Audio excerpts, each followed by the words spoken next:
ஓம் சாந்தி.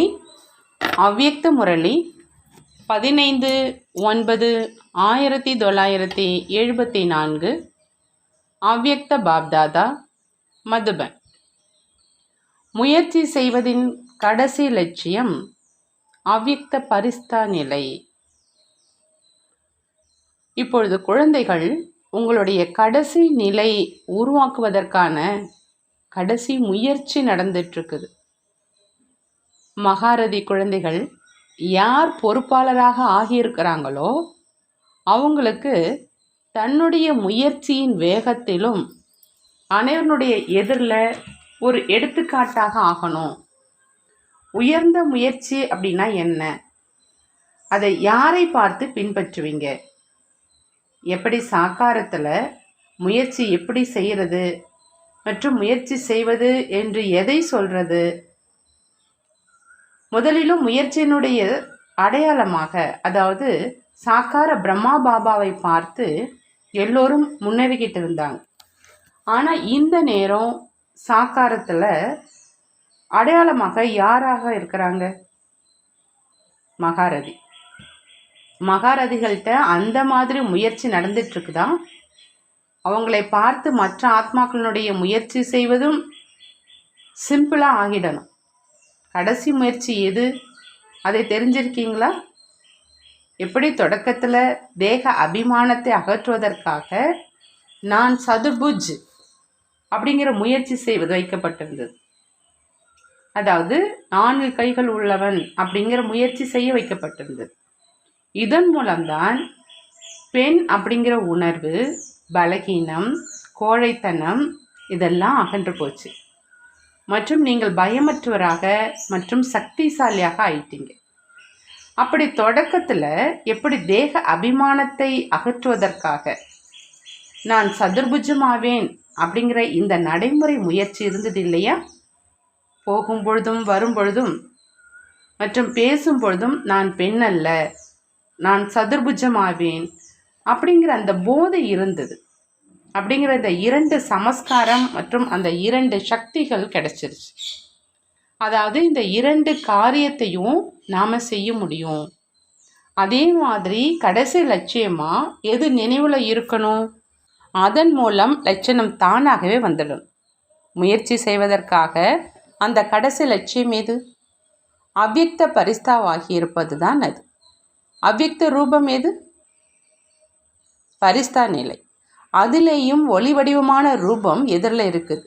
இதுதான் என்னுடைய லட்சியம். அதை எதிரில் வைக்கிறதுனால ஒளி மண்டலத்தில் என்னுடைய ஒளி வடிவமான உடல் இருக்குது என்ற மாதிரி இருக்கும்.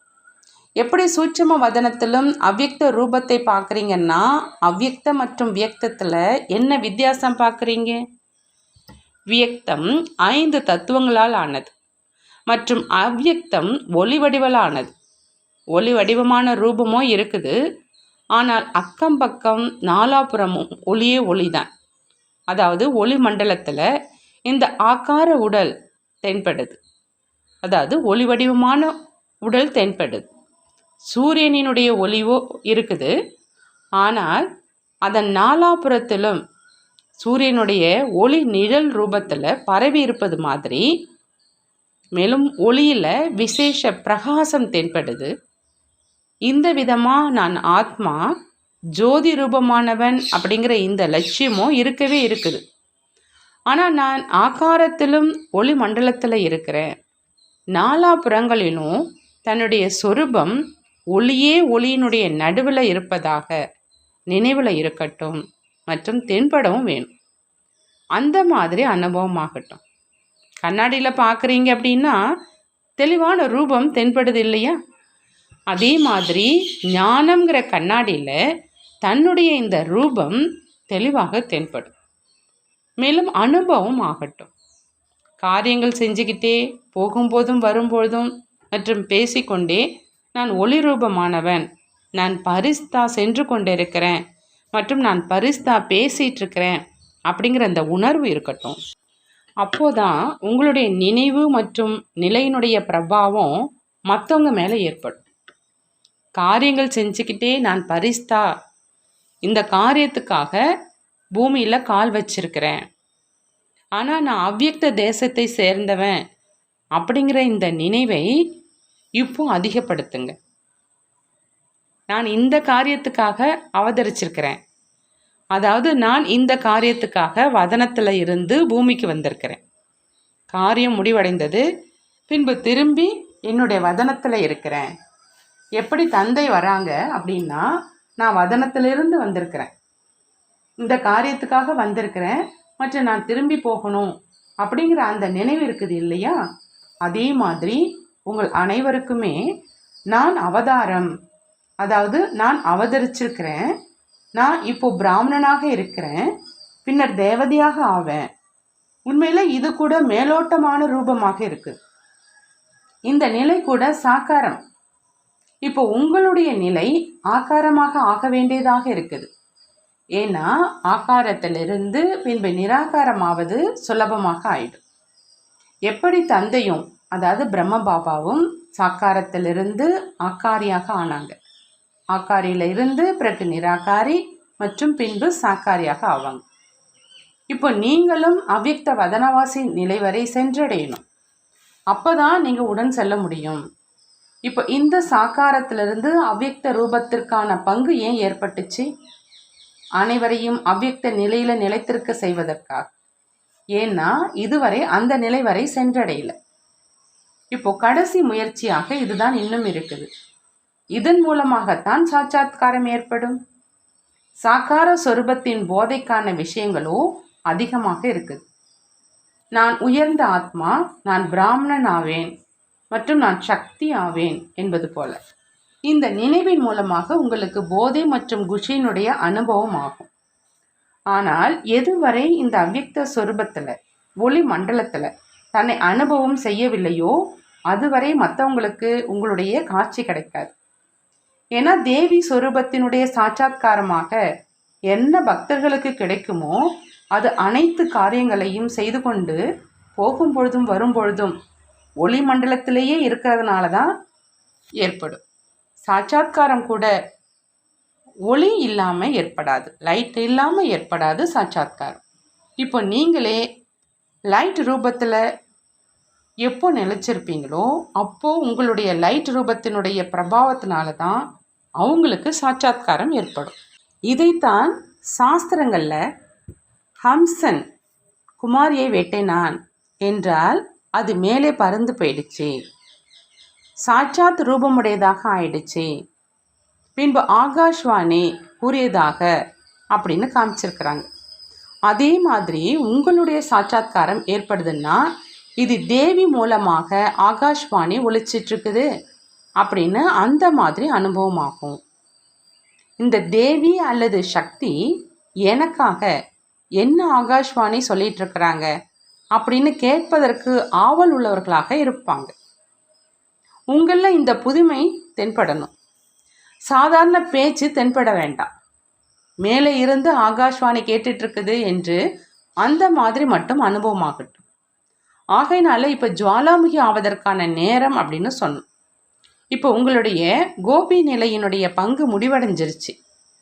மகாரதிகள் யார் முன்னேறி சென்றுட்டு இருக்காங்களோ அவங்களுக்கு இந்த விதமாக சேவை செய்வதற்கான பங்கும் தானாகவே மாறிக்கிட்டே இருக்குது. முன்பு நீங்கள் சொற்பொழிவு நிகழ்த்தினீங்க மற்றும் 7 நாள் பாடம் செய்வித்தீங்க. இப்போ தலைமை என்ற ரூபத்தில் கொஞ்சம் ஆசீர்வாத உரை நிகழ்த்துறீங்க. பாடமுறை ஆகியவற்றை உங்களுடன் இருப்பவர்கள் செய்விக்கிறாங்க.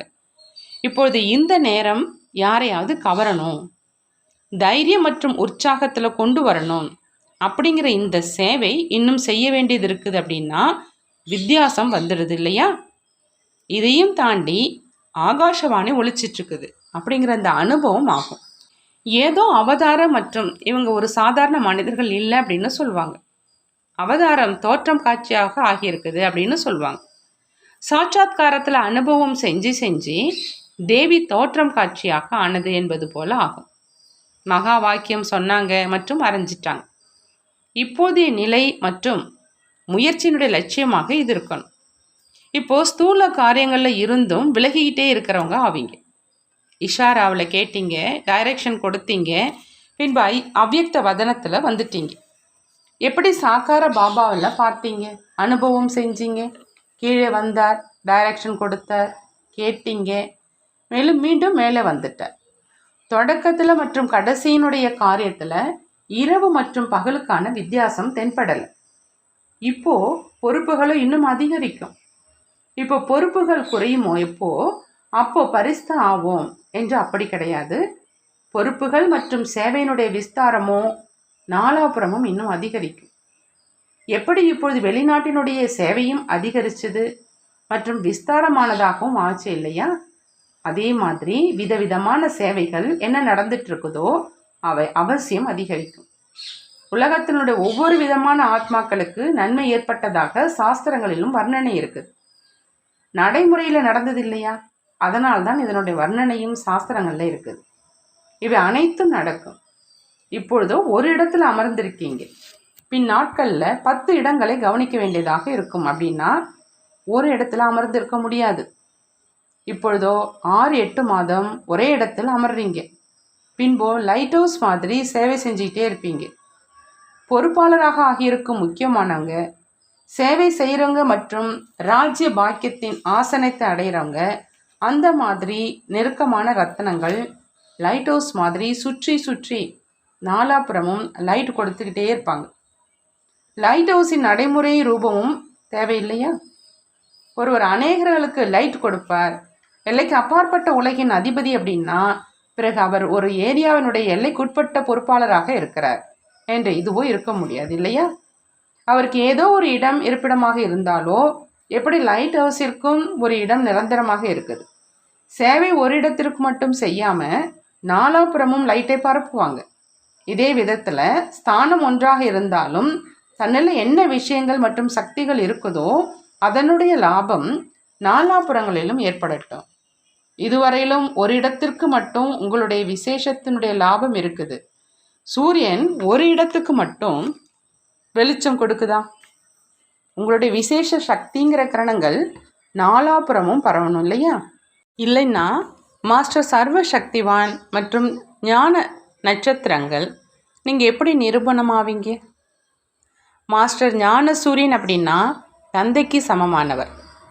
நட்சத்திரமாக இருந்த போதிலும் தந்தைக்கு சமமான நிலை. அதையும் அஷ்டரத்னங்கள் மட்டும்தான் அடைவாங்க இல்லையா? ஒருவேளை ஏதாவது ஒரு நட்சத்திரம் ஒரு இடத்துல மட்டும் தன்னுடைய பிரகாசத்தை பரப்புது மற்றும் மின்னிக்கிட்டு இருக்குது, தன்னுடைய ஏரியாவில் மட்டும் வெளிச்சம் கொடுக்குதுன்னா அவரை மாஸ்டர் ஞான சூரியன் மற்றும் தந்தைக்கு சமமானவர் அப்படின்னு சொல்ல முடியாது. எதுவரை தந்தைக்கு சமமான நிலையில் வரலையோ அதுவரை தந்தைக்கு சமமான ஆசனத்தை அடைய முடியாது. ஆகையினால சேவை அதிகரிக்கின்ற மாதிரி தன்னுடைய நிலையையும் அந்த மாதிரி உருவாக்குங்க. சக்கரதாரி ஆனீங்க அப்படின்னா சக்கரவர்த்தி மகாராஜாவாக ஆகுவீங்க. இங்கு சக்கரதாரி, அங்கு சக்கரவர்த்தி. சங்கமயுகத்தில் சக்கரதாரி, சத்தியுகத்தில் சக்கரவர்த்தி. யாரில் லைட்டினுடைய சக்கரமும் இருக்குது மற்றும் சேவையில் ஒளி பரப்பக்கூடிய சக்கரமும் இருக்குது அப்படின்னா சக்கரதாரின்னு சொல்வோம். அந்த மாதிரி சக்கரதாரி தான் சக்கரவர்த்தியாக ஆக முடியும். போகும்போதும் வரும்பொழுதும் எப்படி இந்த கண்களுக்கு தென்படுதோ அதே மாதிரி ஒவ்வொருவருக்கும் லைட்டினுடைய சக்கரம் தென்படும். உண்மையிலேயே இருக்குதா மற்றும் நான் மட்டும்தான் பார்த்துட்ருக்கிறேனா என்று ஆச்சரியப்படுவாங்க. உங்களுடைய லைட்டின் ரூபம் மற்றும் அந்த லைட்டினுடைய கிரீடம் அந்த மாதிரி அனைவருக்கும் தென்படுற மாதிரி பொதுவானதாக ஆகிடும். இது லைட்டினுடைய கிரீடம் அணிந்தவர்கள் எப்படி சாக்கார பாபாவில் லைட்டினுடைய அனுபவம் செய்வது பொதுவான விஷயமாக இருந்ததோ, எப்படி இந்த கண்களால் பார்க்குறீங்களோ அப்படி அனைவருக்கும் அந்த ரூபத்தில் பார்க்க தென்பட்டுச்சு. அந்த மாதிரி உங்களுக்கு அனுபவமாகும். பார்த்துட்டு இருக்கும்போதே அவங்க மறைய ஆரம்பிப்பாங்க. நான் எங்கே இருக்கிறேன் மற்றும் என்ன பார்த்துட்ருக்கிறேன். எப்படி சாக்கார பாபா மூலமாக நீங்களே உங்கள் மேல் எப்பொழுதாவது ஆச்சரியப்பட்டீங்க, என்னுடைய கால்கள் இருக்குதா அல்லது மூல வதனத்திலோ அல்லது சூட்சும வதனத்திலோ அப்படிங்கிற அனுபவம் செஞ்சீங்க. எப்படி சாக்கார பாபா மூலமாக உங்களுக்கு அனுபவம் ஏற்பட்டுச்சு இல்லையா? அதே மாதிரி பின்பு உங்கள் மூலமாக அனைவருக்கும் அனுபவமாகும். அப்போ தான் சமமான நிலையில் வருவீங்க. எப்போ இடையிடையே தன்னுடைய இந்த சொரூபத்தினுடைய நினைவை கொண்டு வந்துட்டே இருப்பீங்களோ அப்போ அது ஏற்படும். சாக்கார பாபாவும் குப்தமான முயற்சி செஞ்சார். இதே மாதிரி நீங்களும் இந்த குப்த முயற்சி மற்றும் குப்த கடின உழைப்பை செய்யணும். அந்த அளவு கவனம் இருக்குதா? டென்ஷன் இருந்தாலும் அட்டென்ஷன் இருக்கணும். இப்பொழுதோ இருந்தாலும் இரவு மற்றும் பகல்ல ஓய்வு எடுப்பதற்கான நேரம் கிடைக்குது. ஆனால் பிறகு இந்த ஓய்வு எடுப்பது முடிவடைஞ்சிடும். ஆனால் எவ்வளவு அவ்யக்த லைட் ரூபத்தில் நிலைச்சிருப்பீங்களோ அந்த அளவே உடலிலிருந்து விலகி இருப்பதற்கான பயிற்சி இருக்கும் காரணத்தினால 2-4 நிமிடங்கள் கூட அசரீரி ஆனீங்க அப்படின்னா 4 மணி நேரம் ஓய்வு எடுத்ததாக எடுத்துக்குங்க. தூக்கத்துக்கு பதிலாக 4-5 நிமிடங்கள் அசரீரியாக ஆக்கிடுவீங்க. அந்த மாதிரியான நேரம் வரும். எப்படி தூக்கத்தினால உடலுக்கு சக்தி கிடைச்சிருதோ அதே மாதிரி இதுவும் சக்தி கிடைச்சிடும். உடலோ பழையது தான் இருக்கும், கணக்கு வழக்கும் பழையதாகவே இருக்கும். அதில் இது மட்டும் கூடுதலாக சேர்ந்துடும். லைட் சொரூபத்தினுடைய நினைவை உறுதியாக்குறதுனால கணக்கு வழக்கை முடிப்பதிலும் கூட லைட் ரூபம் ஆயிடுவீங்க. எப்படி இன்ஜெக்ஷன் போடுறதுனால 5 நிமிடத்திலேயே வித்தியாசம் ஏற்பட்டுடுது இல்லையா? தூக்க மாத்திரை எடுப்பதனாலேயும் துயரம் துன்பம் முடிஞ்சிடுது. அதே மாதிரி நாம் தூக்கத்திற்கான சக்தி எடுக்கிறோம் என்று அந்த மாதிரி நினைச்சிக்கிங்க. அந்த மாதிரியான நிலையை கொண்டு வருவதற்காகத்தான் இந்த பயிற்சி. நாம் அவதரித்தவராக இருக்கிறோம் அப்படின்னு அமிர்த வேளையிலும் விசேஷமான பயிற்சி செய்யணும். சில நேரம் நான் அசரீரி மற்றும் பரந்தாம நிவாசி, மேலும் அவ்யக்த ரூபத்தில் அவதரிச்சிருக்கிறேன் என்று அந்த மாதிரி நினச்சிக்கிங்க. மற்றும் சில நேரம் தன்னை நிராகாரமானவன் அப்படின்னு நினச்சிக்கிங்க. இந்த 3 நிலையினுடைய பயிற்சி எப்படி ஒரு அறையிலிருந்து இன்னொரு அறைக்கு செல்வது போல பயிற்சி ஆகிடணும். ஆகினால அமிர்த வேளையில் இந்த விசேஷ அசரீரி ஆகுகிற வரதானத்தை எடுத்துக்கணும். விசேஷமாக இப்பொழுது இந்த அனுபவம் இருக்கட்டும். அல்லது முன்னேறும் கலை அனைவருக்காகவும் நன்மை பயப்பது. முன்னேறும் கலைக்கான நடைமுறை சொரூபமாக என்ன இருக்குது? அதில் அனைவருக்கும் நன்மை ஏற்படும். இதன் மூலம்தான் முன்னேறும் கலைக்கான தன்னுடைய முயற்சியை பார்க்க முடியும். அனைவருக்கும் நன்மை ஏற்படுவது தான் முன்னேறும் கலையை நிரூபிக்குது. உண்மையில் இதுதான் தெர்மாமீட்டர். தொடக்கத்தில் உங்களுக்கு சீத்தலா தேவியினுடைய பங்கு இருந்தது, இப்போ ஜுவாலா தேவியினுடைய பங்கு இருக்குது. முதல்ல அன்புனால நெருக்கமான உறவில் வந்தீங்க, மேலும் இப்போது சக்தி சொரூபமாகணும். இப்போது குணம் மற்றும் அன்பினுடைய பிரபாவம் மட்டும் இருக்குது, அல்லது ஞானத்தினுடைய பிரபாவம் இருக்குது. ஆனால் இவர் ஒரு சாதாரண சக்தி கிடையாது, சாட்சாத்காரம் செய்விப்பவர் அப்படின்னு அனுபவம் செய்யட்டும். எப்படி சூரியனுடைய கிரணங்கள் பரவுது, அதே மாதிரி மாஸ்டர் சர்வசக்திவானுடைய நிலையில் சக்திகள் மற்றும் விசேஷங்கள்ங்கிற கிரணங்கள் நாலாபுரமும் பரவுவதாக அனுபவம் செய்யட்டும். நான் தடைகளை அழிப்பவன் அப்படிங்கிற இந்த நினைவினுடைய ஆசனத்தில் அமர்ந்திருந்து காரியங்களை செய்விச்சிங்க அப்படின்னா தடை எதிரில் கூட வராது. நல்லது. வரதானம்: கம்பைன்டு ரூபத்தின் நினைவு மூலமாக கம்பைன்டு சேவை செய்யக்கூடிய வெற்றி அடைபவராக ஆக்குக. பாபா விளக்கம் கொடுக்குறாங்க. எப்படி உடல் மற்றும் ஆத்மா இணைஞ்சிருக்குது, எதிர்காலத்து விஷ்ணு ரூபம் கம்பைண்டாக இருக்குது, அதே மாதிரி தந்தை மற்றும் நான் ஆத்மா கம்பைண்டாக இருக்கிறேன் என்ற இந்த சொரூபத்தின் நினைவில் இருந்து சுய சேவை மற்றும் அனைத்து ஆத்மாக்களின் சேவையை சேர்ந்து செஞ்சீங்க அப்படின்னா வெற்றி அடைபவராக ஆயிடுவீங்க. சேவையில் மிகவும் பிஸியாக இருந்தேன், எனவே சுயநிலை தொய்வாகிடுச்சு என்ற அந்த மாதிரி ஒரு பொழுதும் சொல்லாதீங்க. சேவைக்கு சென்றீங்க மற்றும் திரும்பி வந்து மாயா வந்துடுச்சு, மூட் ஆஃப் ஆகிடுச்சு, டிஸ்டர்ப் ஆகிட்டேன் என்ற அந்த மாதிரி இருக்க வேண்டாம். சேவையில் வளர்ச்சிக்கான வழி இருக்கவே இருக்குது. சுயத்தின் மற்றும் அனைவருடைய சேவை இணைந்தே இருக்கட்டும். பாபா ஸ்லோகன் சொல்கிறாங்க. எல்லைக்குட்பட்ட ஆசைகள் என்னென்ன தெரியாதது தான் மகான் செல்வந்தன் ஆவது. மகான் செல்வந்தன் அப்படின்னா எல்லைக்குட்பட்ட ஆசைகள் என்னென்ன தெரியாததுன்னு சொல்கிறாங்க பாபா. நல்லது. ஓம் சாந்தி. நன்றி பாபா, நன்றி.